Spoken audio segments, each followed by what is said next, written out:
I get it.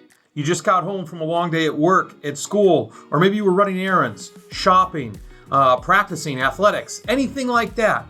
Maybe the gym, maybe you were working out. But you get home, and when you get home, one of the first things you do is you pick up this.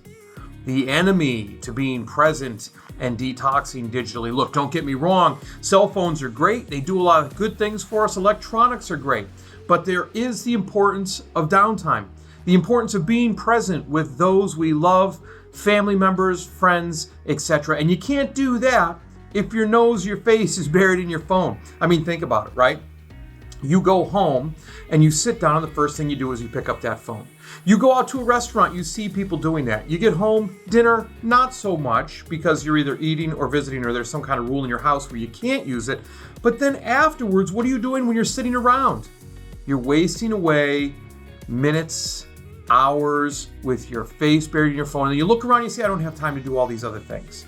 And before you know it, it's gone because you weren't present. So, how you doing? Dr. Jones here with another one of your weekly video messages and the evening part of my Digital Detox series, a series designed to help you move to a longer period of time where you detox digitally, you step away from that phone. We did a morning routine that starts you off. We did an afternoon routine to get you through the day. Hopefully you've been using them. Now we're going to talk about the nighttime, because if you can do this one piece at a time and then string it together to a day, maybe 2 days, I promise you're going to notice a difference. So here's what you do. You get home, right? You need, anytime you have a habit, you need to break that habit by replacing it with another habit, a good habit. You just need that break. You need a reason to start. And so when you get home, use dinner as a way to start. Use dinner as a break where you put that phone off to the side and you don't use it.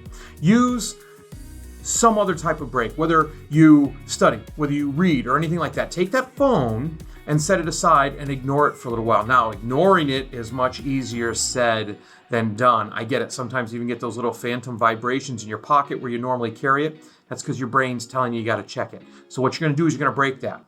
So the way you do this is you take the phone and you turn it off.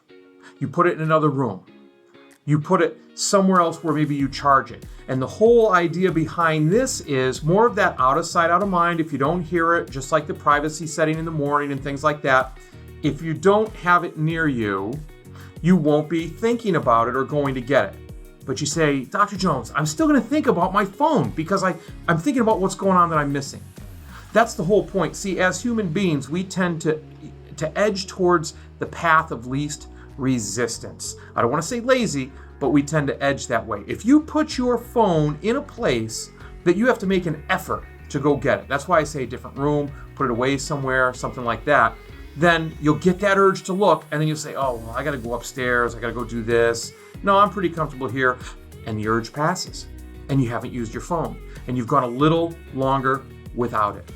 So that's the challenge, right? Let's put this evening piece together. My family personally, we call each other on it. If we're supposed to be together and one of us is using our phone, we say, hey, put your phones down. We call each other in a nice, polite way on it just to make sure that we're following through. And our nights are better spent with each other.